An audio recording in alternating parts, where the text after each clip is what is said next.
नाही, त्यांना त्याची जागा दाखवल्याशिवाय सोडणार नाही।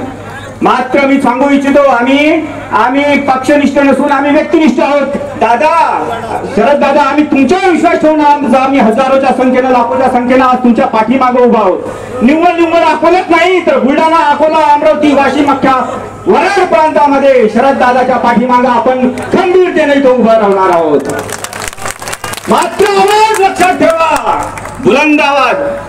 23 ऑक्टोबर 2023 रोजी आपण लावलेली ही छोटीशी ज्योत आता मशालीचं स्वरूप घेणार आहे।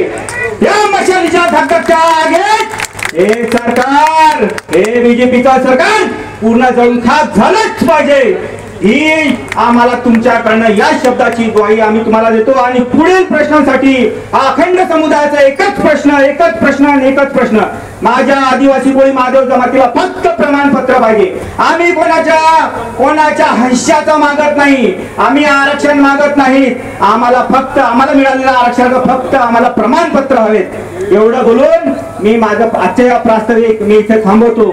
यानंतर पुढील मार्गदर्शन आपले जे आजच्या या कार्यक्रमाला माननीय